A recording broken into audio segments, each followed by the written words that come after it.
What's going on, everybody? We back in the lab. You know the crew. I ain't got to introduce everybody. Y'all know King David, Lady T, man. We got a great one today. We're going to talk about dogs and Austin Peay. And also, we'll be talking about the Falcons and the Tampa Bay Bucks loss. This is going to be an interesting show today, man. We got a lot to cover in a short time. So we're going to jump right in, man. We're going to start off with Austin Peay. And we're going to start off with UGA and Austin Peay. King David, I'm going to let you go first. What did you see out of the Austin Peay and UGA game, man? Because I was slightly, even though I was excited about the win, but I was disappointed about the performance. I agree. Very long game, obviously, with the rain delay. But I've seen the lack of killer instinct from UGA. They just didn't go out and dominate the way they should have against Austin Peay.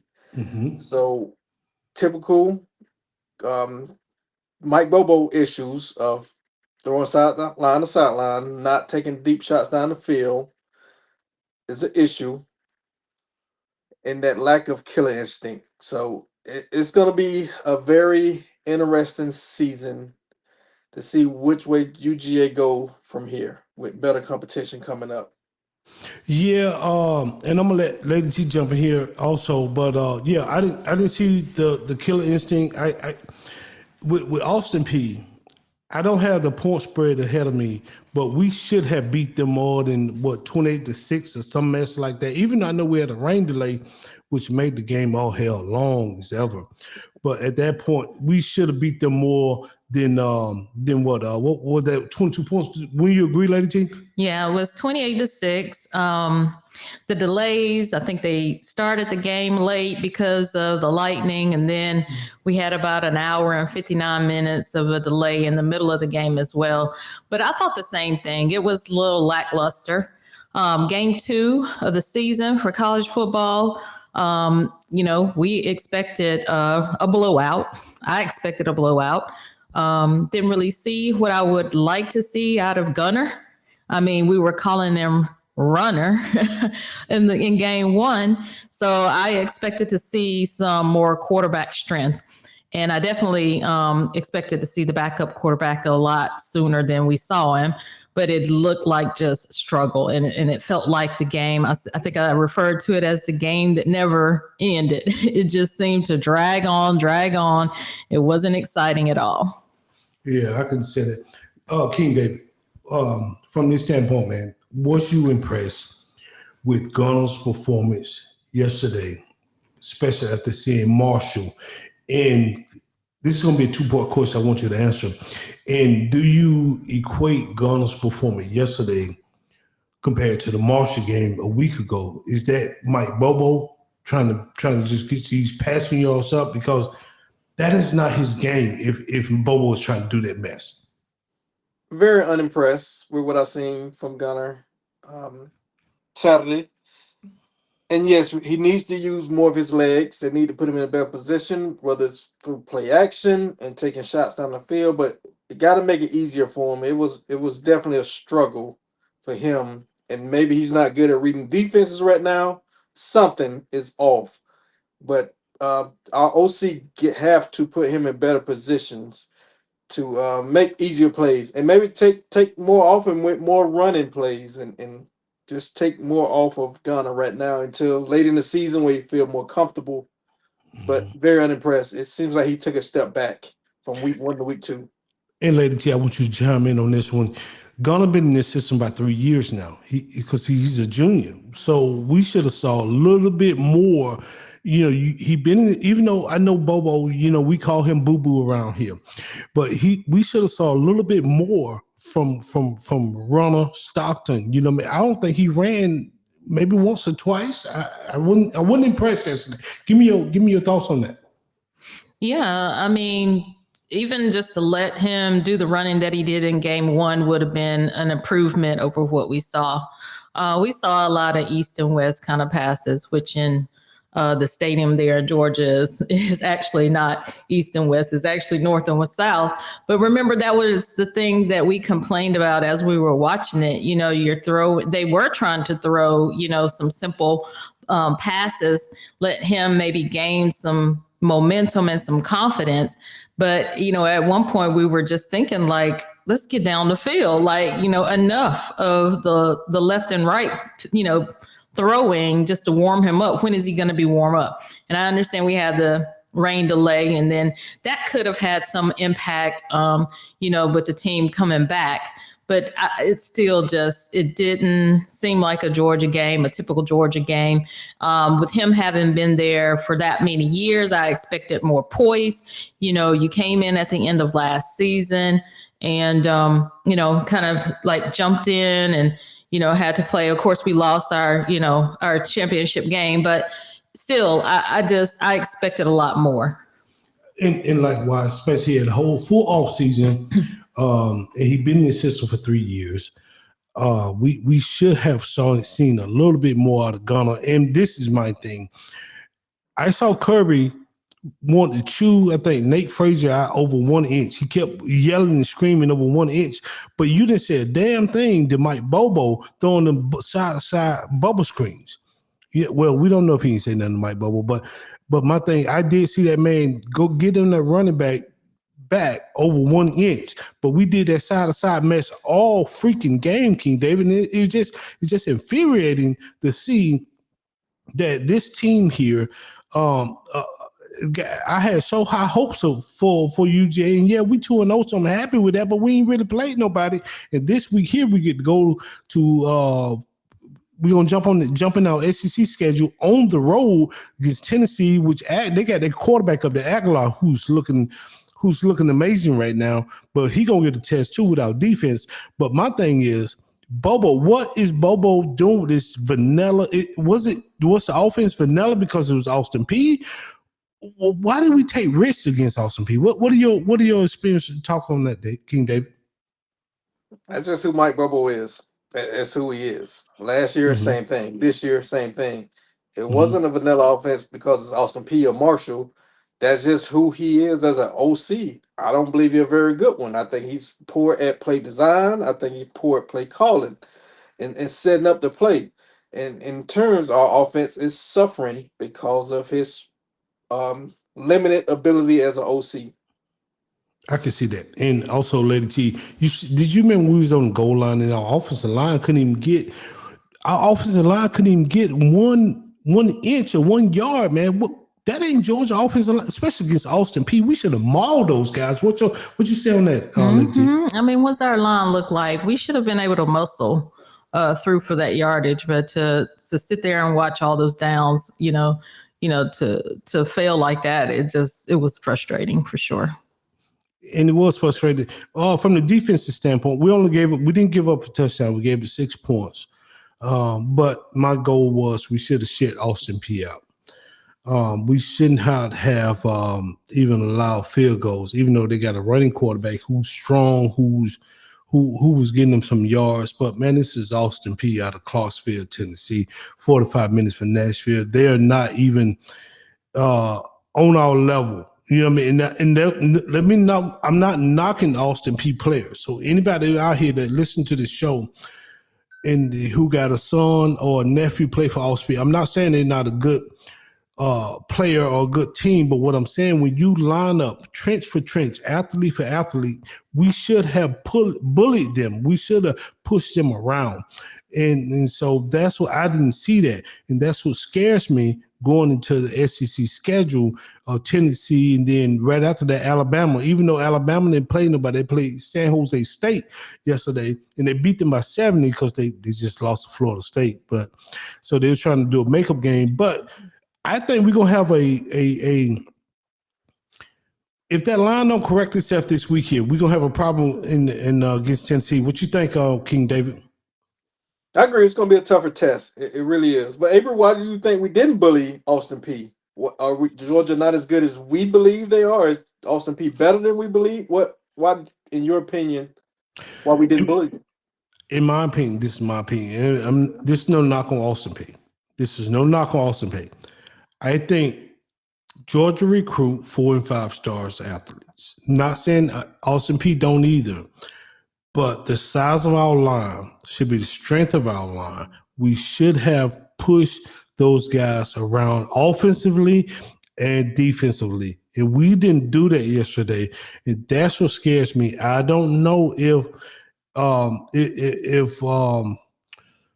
it's the inexperience on the line, because all our veterans gone right now. This line here, I think, got freshmen and sophomores on it, if I'm not mistaken. And so our experience is gone from that line, man. And we saw last year when we had Tate Ratledge and the other, we can't open holes for our running back. So that's what scares me too. If we can't open holes against Austin Peay, how in the hell we gonna open holes against the SEC team or Tennessee? Anybody can answer that, Lady T or King David. That's a very good question. I don't have the answer to that. Because the athletes is totally different. Like I said, Austin Peay don't have the athlete that a Power 5 SEC team has. So I agree. If we can't bully them, then we're going to have a tough time going forward. Could it have been that we were holding back? Could this have been a strategic decision? It was raining. It was wet. The field was wet. It's Austin Peay. You don't want nobody to get hurt. Maybe you're just trying to like glide through the game and get ready for Tennessee. What's y'all's thoughts on that? I would say, yeah, we was gliding through the game until I saw Kirby being super animated on their sideline several times. He was animated. He was throwing. He reminded me of the Kirby in 2017, 2018 years early in his football career at UGA. And I didn't, so I'm like, he wanted his guys to perform better than they was performing. So I question, did Kirby get those guys ready enough to go out there and bully Austin Peay, or he done recruited some TikTok guys like Alabama did before the Florida State game? They're doing TikTok videos and all that, and they went and got their butt whooped. So have Kirby then got these TikTok video guys that they big in size, but they ain't ready to play? What y'all think? Very possible. Got some Ferdinands out there, huh? Get off the bus, look like Tarzan, play like Jan. Exactly. But yeah, my question be, why would you not want to bully them? Especially with a rain game, that's the type of game you want to just line up, push people around, maul them, go ahead and blow them out and get the third and fourth string in just in case somebody go down. It's not somebody you need. But I'm the type of person, I want to just dominate you so the next week I can take Tennessee heart. Like, you see what I've done to these guys? This is what's going to happen to you too. Mm-hmm. So that's my type of mentality. Exactly. But yeah, I don't know. Maybe Kirby is one of them nice guys. We know he don't like to blow certain teams out for their confidence reasons. So maybe you're onto something, Lady T. Yeah, it's. I'm just trying to figure out, like, why didn't it happen? It should have happened. We went from, I believe we were at 6 after game 1. Was that correct? We were 6 coming into the first game, and then we went to 4. Was that right? We was number 5. We was ranked 5 coming into the season. Then we went up to 4. Okay, so we even broke into the a good position after the losses, and kind of rearranged the top 5 in week 2. So I think for sure you want domination in game 2 because you're going on the road in the SEC. Kirby talked about the point of going on the road in the SEC and how tough it is. It's extremely loud in Tennessee. So yes, I think you want to ride a high into game 3. I don't think you want to go backwards like you just doing a preseason game, like, or something like that, what we saw with the Falcons. But I don't understand why we just didn't dominate more. So that was a little discouraging to see, a struggle. I remember once when my team, Georgia Southern, played Georgia one year, and for one moment it looked as if Georgia Southern was going to handle Georgia. We're like, what is happening here? But that's, it wasn't that way in this game. But just my point that, you expect to take care of certain teams. I totally agree. And I think if we don't take care, if we don't turn this thing around, If we don't develop that mentality of we Georgia, we slap you in your mouth, and if you slap us back in the mouth, we even slap you harder. If we don't develop that mentality of domination, like I'm seeing these old Georgia teams used to do. Now I understand the NIL came in. The NIL had to have uh we lost the SEC have lost a lot of guys for the money. I understand that. I hope these young guys get their money.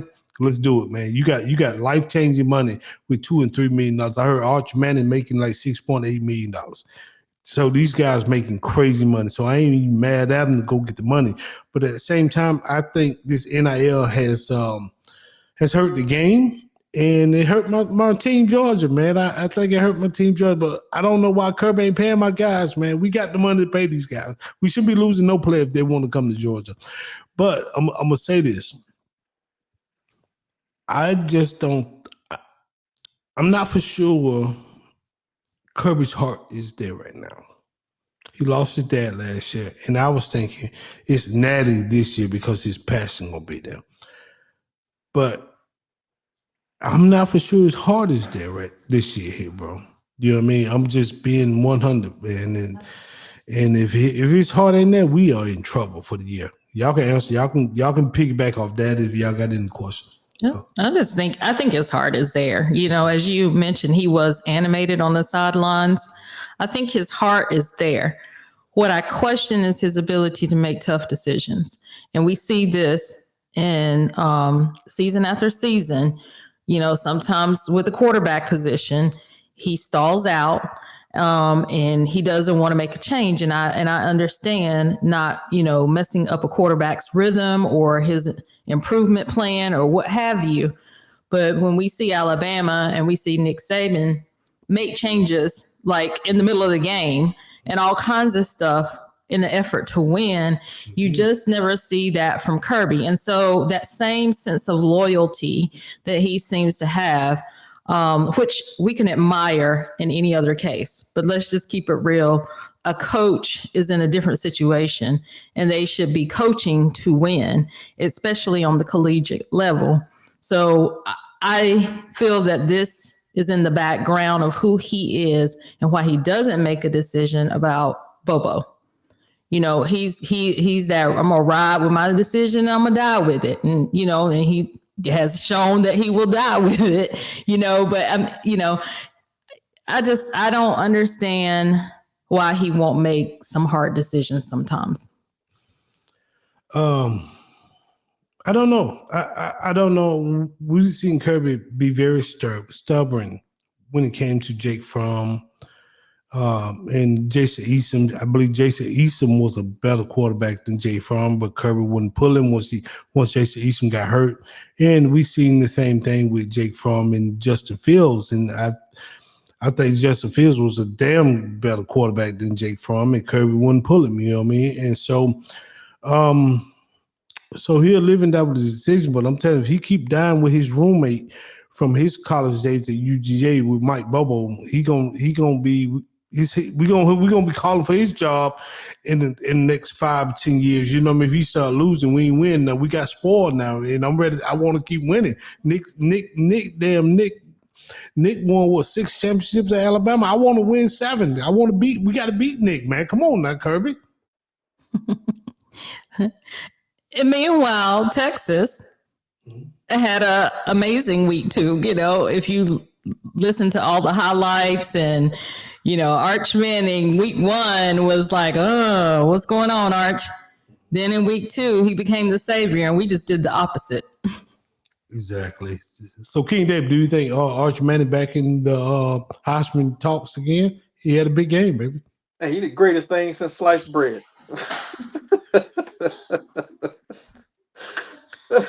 Oh, Arch Heisman, bro. After this performance, Arch is the Heisman, man. Arch is already hey, and also it's Ty Simpson. Ty Simpson put 73 up on San Jose State. The boy job is safe again, right? it seems to be right now. It's just a tough, man. When I see them teams do what they did to their level of competition, and we did what we did against our level of competition, it's bittersweet, man. That's what UGA should have done. right there. So it's tough. But yeah, the board probably is okay for now. But hey, it's still Alabama, man. The season it's still early in the season, so another couple losses and the fans gonna be calling for his job again. I could definitely see that. And we see Alabama the week after. We see them week 4. So we'll see Alabama after we see Tennessee next week. Tennessee gonna be because this team. I'm gonna let King David answer this first. Then I want to go to you, lady team. What is the identity of Georgia? Because I don't know right now. I thought with all the off-season training, we ride with Ghana. I don't know our identity. This team don't have identity, man. You remember it was all about defense, and then it was all about ground and pound. But what is the identity, King David? Have you seen anything? We don't have one. We don't have one. Like I say, yeah, we used to be built on defense and running the ball, running back university, but now I have no idea what we are or who we are. Like I say, we're just a bunch of screen tunnels and bubble screens, and like we discussed earlier, side to side line passes. So I have no idea who UGA truly is. Maybe we'll find out going forward against Tennessee, the first SEC opponent we got this year. Maybe we'll start to find out, get some answers to that question. But as of now, I don't know. What about you, Lady T? Do you know our identity? No, not at all. I feel the same way as King David. I do not know what we're doing. Do you think Tennessee, we will find out our identity versus Tennessee? Yeah, I hope so. We need some definition here. I think we're gonna be in trouble, man. What I saw against Austin Peay, don't get it twisted. Those brothers are athletic. They was fast, but they say the average lineman was like 240 pounds. Georgia lineman is 300. Why the hell Then I was so mad about number 64. I don't know who number 64. I don't know none of these new guys. Right now I got to learn. I got to figure out who number 64 is. But he missed a block when we was down there at the goal line, and then he tried to come back and get it, but it was too late at that. We already got stopped, bro. You like 6'7". He was tall as hell. He was big dude, bro. You know what I mean? Like he he eat whole chickens for lunch, bro. And I'm like, I don't get why did he miss a block? So is it the youth? The youth is hurting us, right? I think the youth on the team is hurting us right now. I think is number 64, Jazair Jackson, sophomore, 350 pounds, 6'10". Wow. This nigga 6'10", bro. Wow. You Lady T, you said 6'10"? 6'10". Wow. 6'10", 350. This can't eat half a cow, bro. Right. We just need you to fall on somebody, bro. What the heck? And why you out there 6'10", 350 offensive lineman, bro? You should be road grading. You remember how we used to talk about road graders, bro? When we had Big Solomon Kelly and all them boys, but we used to roll. When we had Nick Chubb and so we used to open the hole so big, I probably could pick up 2 or 3 yards, bro, with these bad knees of mine. Might get you to suit up, damn. Abrew might have to go out there and told the boy how to hold my hole, man. Yeah, that's unacceptable, though, Abrew. Like I said, even as a sophomore, he done been in the system. It's his second year in the system, so he should know better. He got to make that play. Unacceptable. And Lady T, you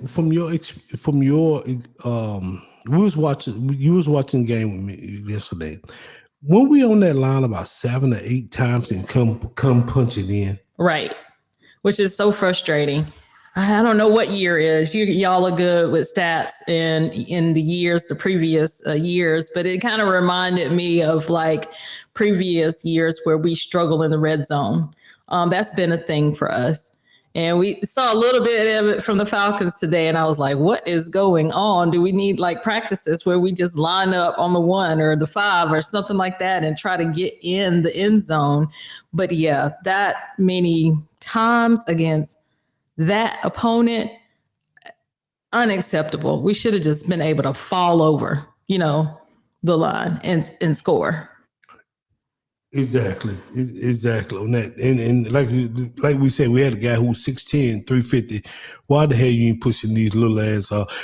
Also, the dude who tackled my man at the goal line, he was 5'11", 223. He was 5'11", 223, because they were like, oh my God, stopped him at the goal line. He only 5'11", 223. And you tell me I got a 6'10". Where my goddamn flag?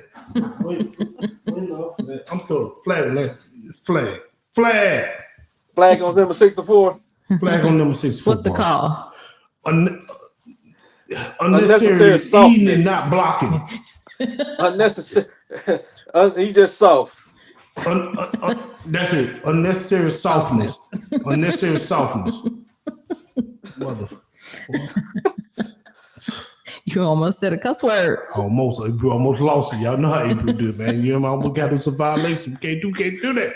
But man, I'm telling you, man, this is terrible, man. This is terrible, man. We got to get back to him. That's what I'm saying. We got to get back to blocking. We got to get back to, and I think Kirby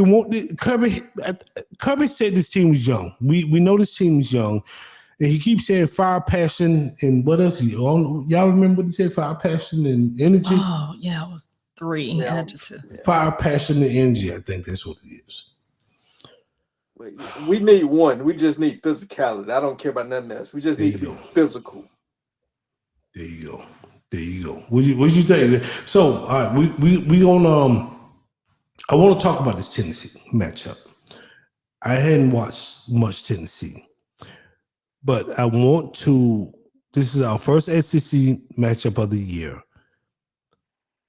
Can we go and we go into Rocky Top? Even though our record against Josh Heupel has been great, we had beat him the last few years, but even a blind squirrel found a nut here and there. Do you think this is our? Because I'm not confident in this team right now, and I'm like, could this be our first loss of the season, bro? What you think, King David?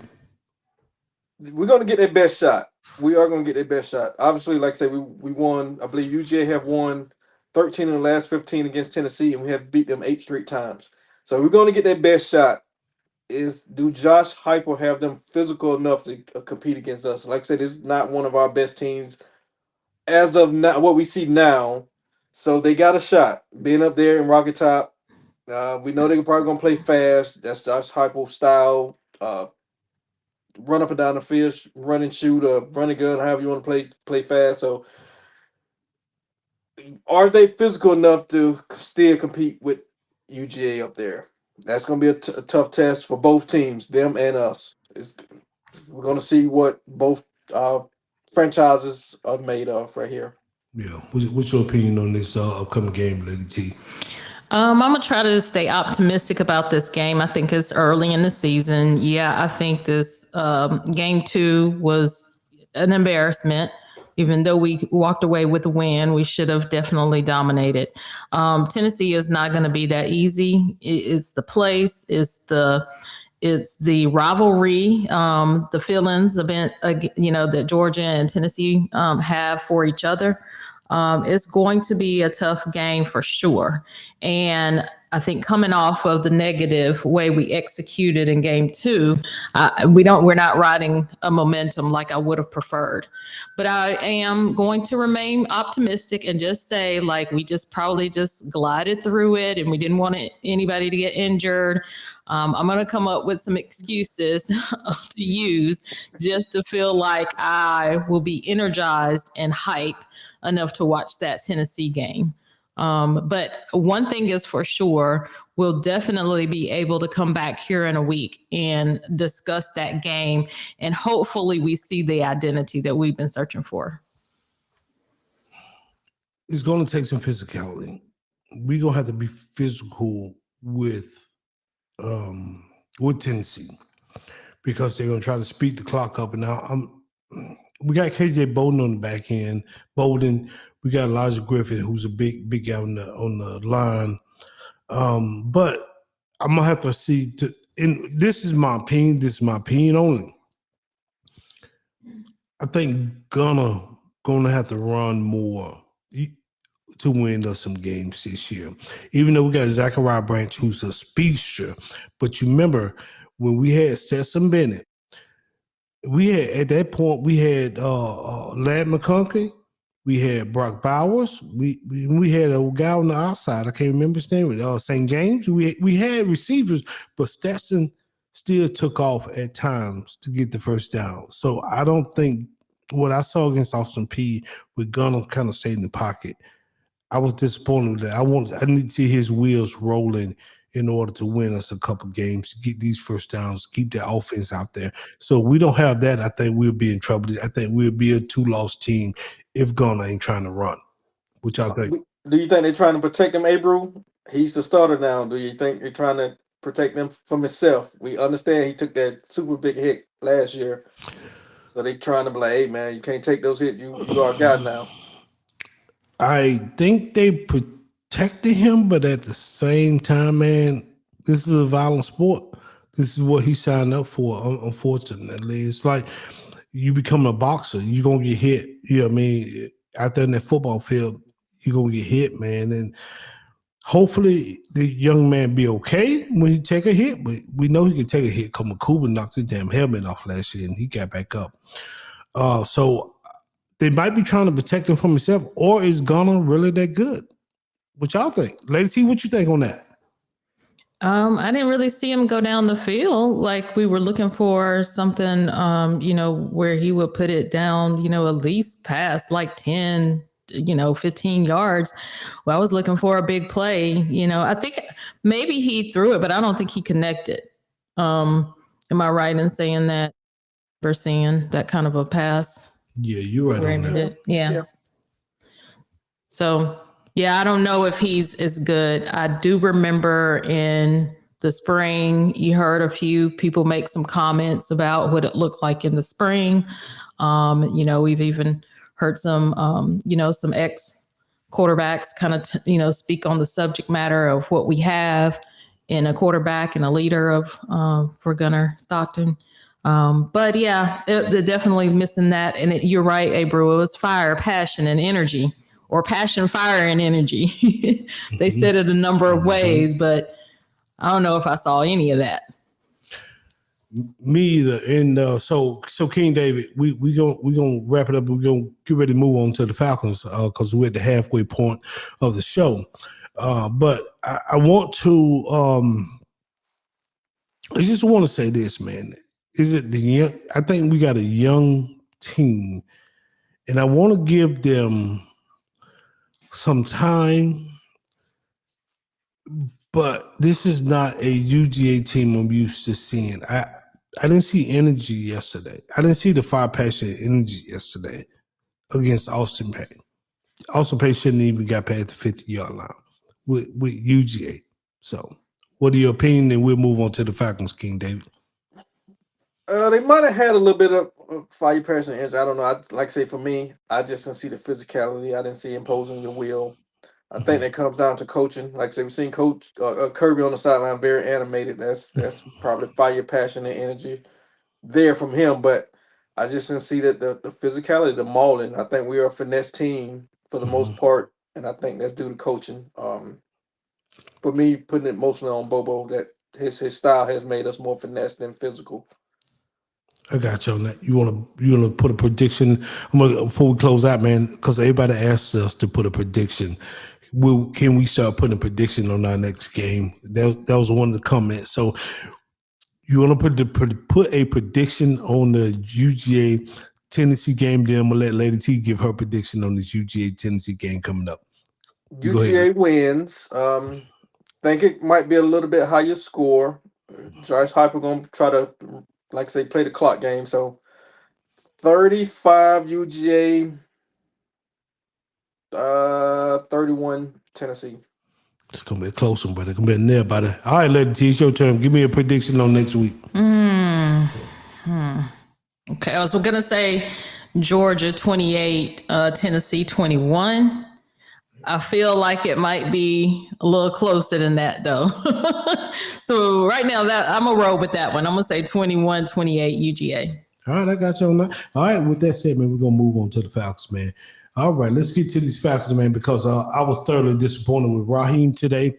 My Falcons lost. I am pissed off. I'm throwing a challenge flag out the gate on Raw. I'm throwing a challenge flag and a penalty flag. I'm throwing 2 flags at one time on Raw and Arthur Blank and the whole team. I am disgusted. I am frustrated, because we said it. We've been talking about this when we first started this show 4 weeks ago. We said we knew that this was going to be their preseason because he didn't play his team in the preseason, and that's exactly what we saw. I think these guys came out hot, but they ran out of gas, and they lost this game. Drake London ended up going out hurt with a shoulder injury, which you would have got if he would have played in preseason and been healed now, because you ain't taking these hits. And I'm thoroughly pissed off as a Falcon fan. I'm ready to cut cool, young ho, old ho just ho, period. I'm done with it, bro. I'm pretty much done with it. I tell y'all, I gave y'all 3 games, bro. You know what? Damn it, y'all better take the mic, bro. I'm done, bro. Take the mic. You finna stop holding around, huh? Get rid of hope. Get rid of hope, bro. Get rid of it. Way. This was definitely a tough one, Abrew and Lady T. This was definitely a tough one. I agree with the preseason. We still need to see them, even though they came out the first drive, looked pretty sharp. At least on the short plays, it wasn't nothing spectacular. It's a short play, get a ball to Bijan, and he done the rest. So we definitely need to see them in the preseason. But after that first drive, we didn't. They looked anemic until the fourth quarter, very end of the fourth quarter. They scored another touchdown, but other than that, it was 2 field goals, I believe, and punts and all kind of other stuff. But so definitely got to play in the preseason. That's unacceptable. Raw. Let's see. You want to chime on that? Well, I'm going to go over to the positive. So we started strong. We liked how our quarterback looked, Penix. I thought he started strong. I'm not really terribly disappointed with his play in the middle of the game, like after the first drive where we scored and we struggled after that. But he did come back and he showed heart. When he reached out and he stretched and he got that first down, I thought he was going for the touchdown. And I was like, man, we came up short and, we were able to get some more downs because he played like that. I would say I'm going to focus on the leader of the team and say that I'll probably give him a B-, C+. I felt like he was there. Michael Penix? Yes. Give him a B+. Yeah, he played well. B- for me, maybe. Yeah. Offensive line struggled to me, but yes, he played well. Penix, So I got a great Raw, man. And we've been talking about this in a lot of our comments. People who listening to our show bring in comments. And they were saying we probably going to start the season 0-3. And right now we are at 0-1. I was hoping to prove a lot of people who was talking in the comments wrong because I am a Falcon fan. But damn, bro, it's starting to be the same thing every year. And I'm like, when are we going? We got to get out of this. I don't play my stars during the preseason. Andy Reid is a 2-time Super Bowl champion coach, and he played Dan Patrick Mahomes. Sean Payton play his guys.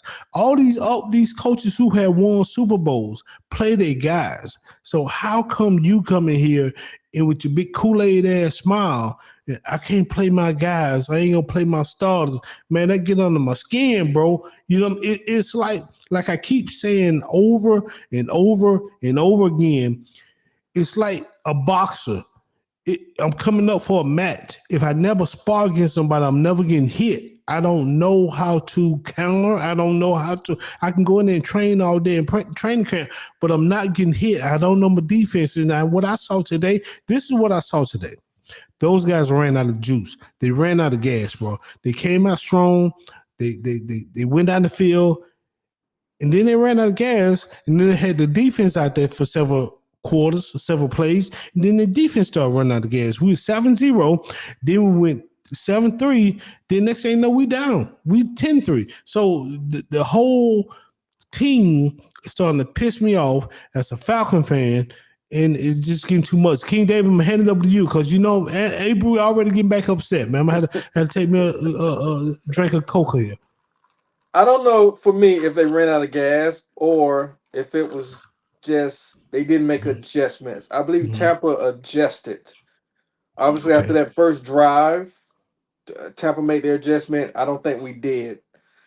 So that's what I think happened. And then late, we I guess tried to make an adjustment in the fourth quarter, or whatever. Then we kind of started doing some other things. But second, third quarter, we was the Falcons. We relied on one thing and didn't adjust.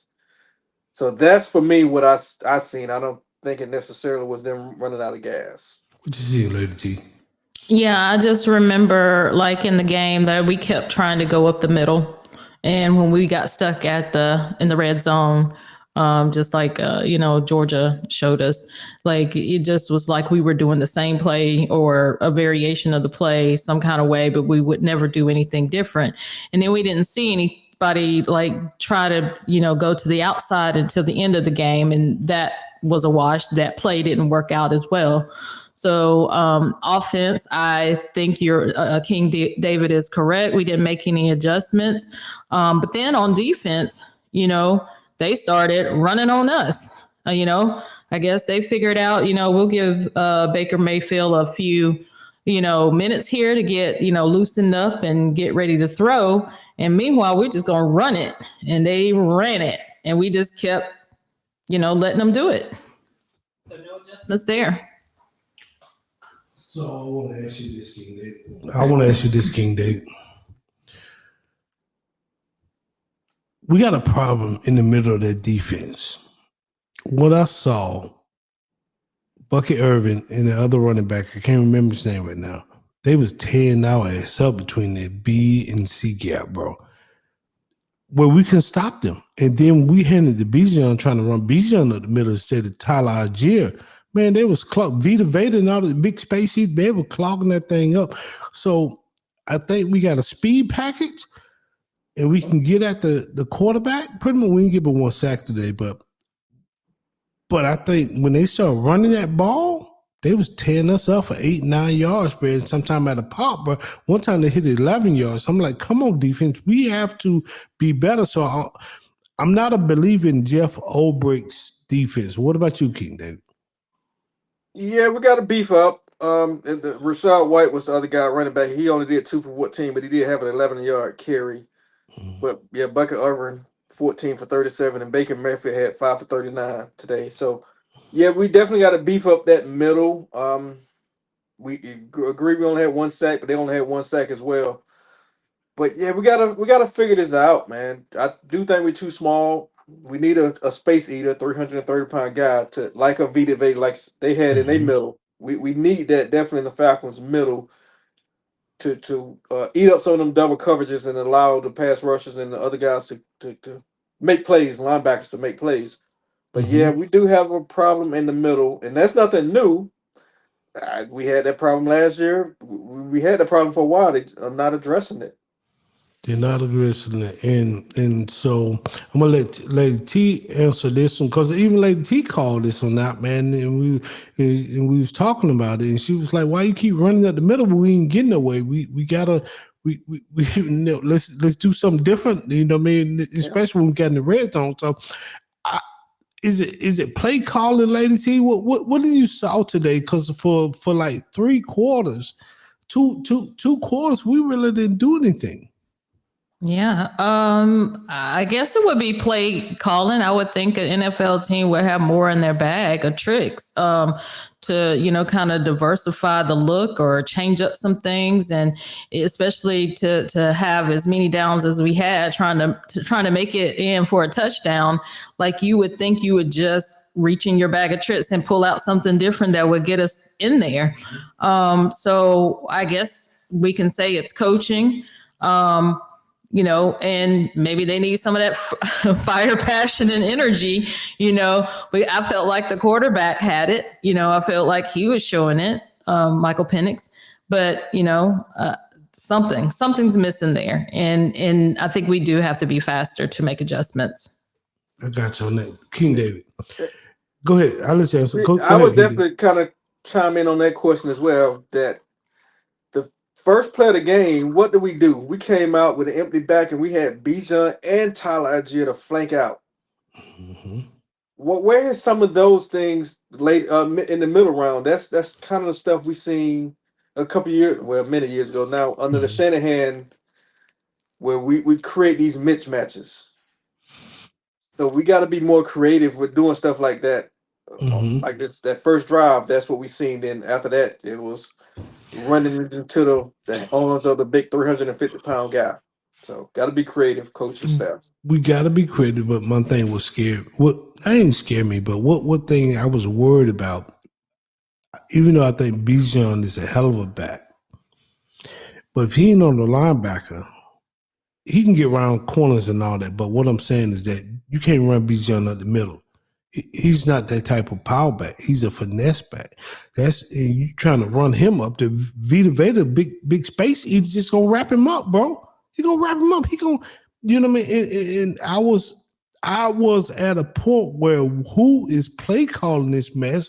And I'm like, this is getting ridiculous. We went to Bijan so much in their first couple of drives. So I'm like, where's Kyle Pitts? Let's go to Drake London. Let's Ray McLeod. I understand Mooney is hurt right now, but we got to open that thing up, bro.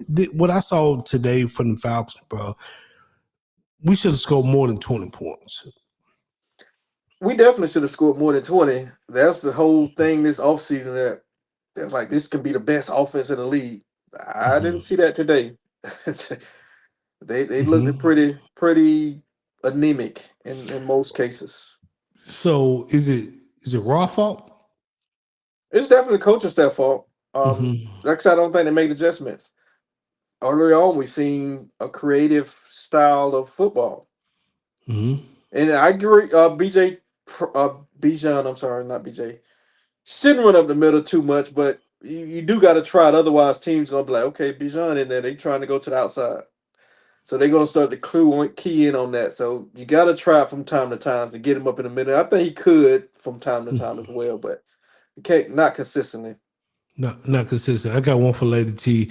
All right, Lady T. We gonna we saw Michael Penix run. He's not a true runner, but do you want him standing in the pocket, or when you see openings, would you like Michael Penix to get out and try to run for those yards?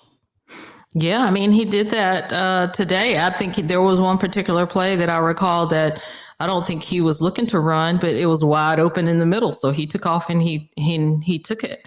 I think any quarterback has to be flexible enough to save the play. You might want to, of course, do things like slide or, not to get hurt and things of that nature. But I like the versatility of the athlete that gives us an option to run. Yeah. So I got another question for you, Lady T. Then I'm going to go back to King David. When you saw we went up 7-0, matter of fact, no, King David, I want you to answer this first. Then I come back to Lady T. You remember when we went up 7-0, right? I called you, right? And we was talking about it, and I was like, hey, man, them Falcons look good, man. Falcons look solid. And then defense came out and looked solid. You was like, me and you both were hitting them up. We was like, but, it's the Falcons, man. It's too early, bro.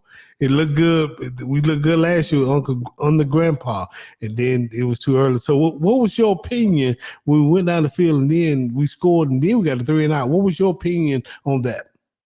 The first 15 plays or whatever, the scripted plays was masterful. But after that, there was no adjustment. They can't do it on the fly. So, yeah, that's my opinion. They scripted plays was great. But in-game situations of adjustment, they didn't have it today. Got you on that. So, Lady T, when we went up 7-0, then next thing you know, we was down. They went up. We were still winning 7-3. Then we went up. Then the Bucs went up 10-7. Did you feel an emptiness in your feeling like, oh man, this is another Falcon game? We started out hot, but we ain't gonna be able to finish this thing strong. What was your opinion on that?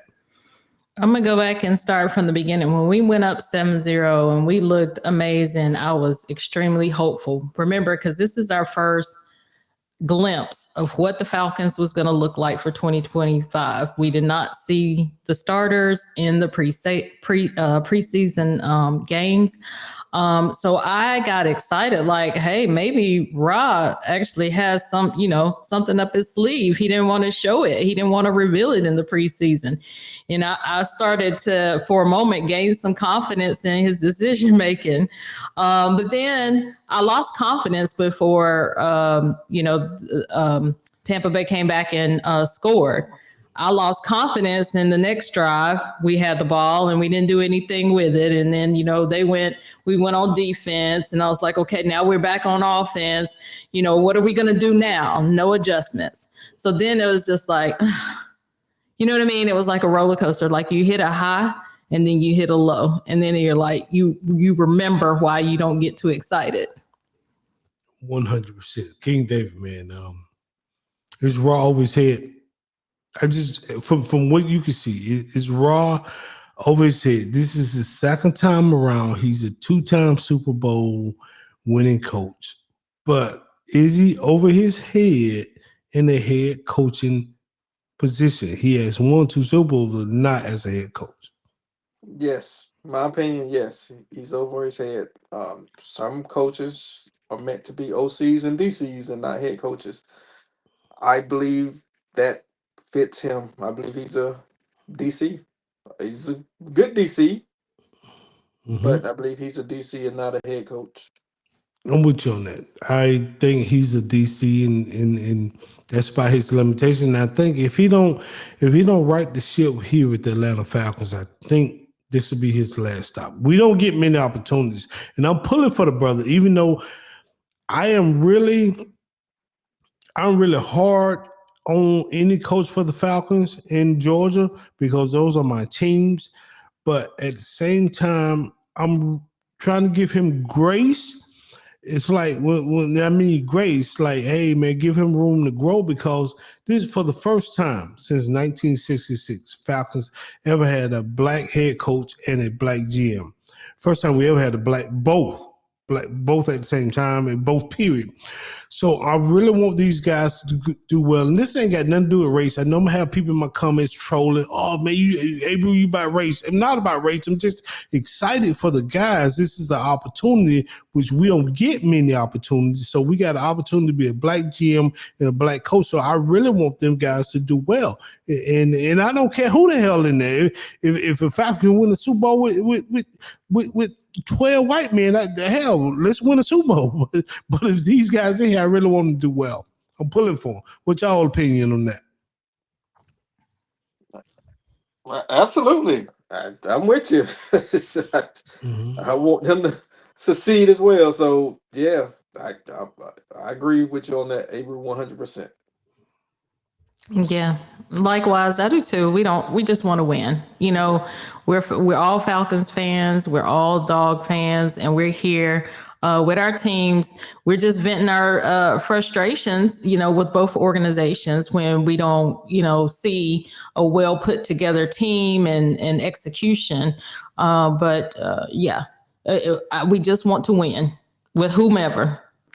But we do wish well for, Ra. They do have that burden to do something. They have an opportunity. Let me say it's not a burden. It's an opportunity to do something special. I got you on that. But if these cats don't, we got Minnesota coming up next. Minnesota is nice. They was nice last year. They looking good this year so far. From what I can see from the numbers, training camps and stuff like that, if we start the season 0-2, is Raheem, guys. I'm gonna let you open speak first on this, King David. Is Raheem on the hot seat, man? I know this year too, but we'll start the season 0-2. Does the stove come on and the water start in the boil under Raheem's butt? The seat definitely should be heating up. That's my opinion. But we know how Arthur Blank and them guys operate. For them, he's not going to be on a hot seat. They're not going to make a move. That's how they are. But yeah, for my opinion, that seat should be heating up after what he done last year and starting off to do this year. Absolutely. Was you impressed today with Kyle Pitts? He was okay. I wouldn't say impressed, but he was okay. I had to look at his numbers here, but he made some good catches. Let's see what his stats were today. Kyle Pitts had 7 for 59, no touchdowns, but 7 for 59. That's okay. Want to see him get in the end zone, but he was just okay today. Got to do better, in my opinion. With his skill set and talent, I think he can do better. Lady T, I'm going to get you to answer this from here. Drake London was our receiver, number 5, the big guy on the outside, light-skinned guy. You know, he want to be Drake, the real Drake the rapper, I guess. I don't know. I'm just playing. But my thing is, Drake went down today with a shoulder injury. So you think not playing him in preseason could be a part of those injuries in the real game? But was he ready? Was he ready, and could not play him in preseason contribute to these injuries? What's your opinion on that, Lady? Yeah, I think that playing in the preseason gives people a transition period for you to sit on the sidelines and just kind of watch the action over those 3 games that we had. It definitely makes it to where game 1 has to be like, okay, you go from cold to hot. And I understand that there's been practice and a lot of conditioning that takes place, but game shape, you made the point, Abrew, that you felt like they gave out of gas. Well, you haven't been playing 4 quarters in Mercedes-Benz. You might have been playing at the facility, the practice facility. You might be doing some things, but a real life game has got real impact, physical contact. And I'm sure that has, an effect mentally as well as physically. And you could have injuries maybe because you're not, you're going from from cold to hot all at once in one game instead of kind of, making a transition period. Just my opinion, but I think that getting some reps in the preseason game would have done everybody some good, including the coaching staff. I think so too. So we're getting ready to close out, man. I just want, like we did last time, I'm gonna start off with King David. Give me your opinion on the Minnesota Falcons game, man. Give me your opinion. Not your opinion, but what's your prediction? Since people are asking us, like I said, they want to know Unnecessary Ruffness predictions on these games here. So what are your predictions with the Minnesota Atlanta Falcons game next week, man? Just a prediction. I'm going to give y'all mine at the end. It's tough to say, but tough for me to say this, but I think the Falcons will be 0-2 after next week. I think Minnesota beat us. I don't think we're going to be able to, just like last year, I don't think we're going to be able to match them off their offensive firepower. So I think it's going to be another L for the Falcons. I do too, man, especially traveling to Minnesota. Lady T, give me your prediction on that Falcon. Goodness.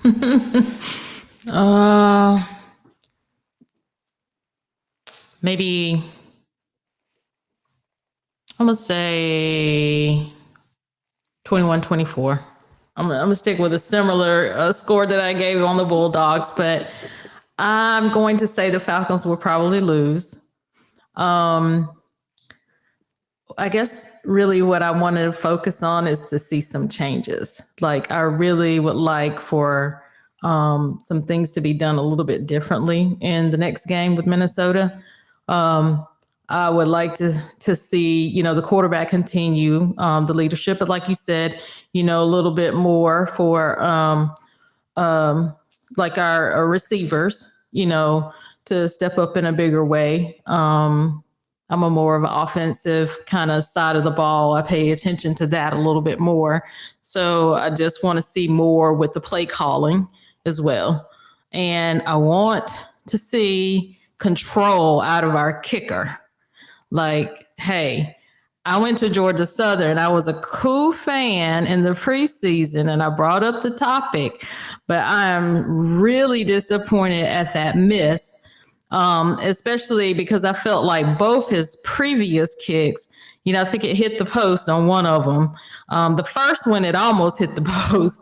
So I wasn't really feeling very confident about his abilities to make it at the end of the game. And we can debate about whether the offensive game should have let it come down on him. But this is the reason why we have kickers, and they are a big part of the score that we get. So I'm almost ready to hang it up on Koo. I'm almost ready to get the backup kicker that we saw in the preseason come in, take a couple of attempts, and let's just see what we need to do. I got you on that. I'm going to give y'all my opinion. My opinion, Minnesota, I hate this, bro. I really hate this, but I'm going to go 28-17. I just think Minnesota defense is going to be a lot better than the Bucs defense. And I think Penny's going to struggle, and we just ain't. We didn't have a preseason, so right now we're going through the motions with our preseason. If I'm wrong, I hope I'm wrong, but right now I'm saying 28-17 Minnesota. And being a Falcon fan, that hurt me to say. So Falcon got to do a lot better. But then one last question I want to ask King David, and then I'm coming to you, Lady T. Is it time to cut Koo? King David, what you think? Yes. Yeah, he used to be money. He used to be money cool, but now he's like a 500 credit score. You don't know what you're going to, you might not get your return back after that. But so we just don't know. So yeah, it's time to move on. But his competition was Creek in the preseason, which he didn't look spectacular either. But yeah, it's time to move on. He was 8 for 14 last season, over 40 yards. So I think so. My opinion. I give you my opinion at the end. But Lady T, what you think? It's time to move on for Koo. I think so, because that's all the kicker does is kick. And if he can't be consistent, and that stat with last season, where his percentages was that low, I just feel like that's the whole reason you are here, is to make the football go through the uprights. And it wasn't anything that was, I felt like, complicated about those kicks, but none of them looked good. So I would say yes. Let's move on and find another kicker. All right. My thing is, it's time for young Ho to go. He's looking like an old Ho, so we're going to cut Ho and Ho you out. So I hope they boys have a kicker try this week here, and then get my man up out of here, man. He missing too many. He was 8 for 14 over 40. And for his last 14 kicks over 40, he only made 8 of them. So you're talking about 55%. You can't win football games with that. So with that said, man, this is Unnecessary Ruffness. And until next time, man, y'all join us next week. Shalom, everybody.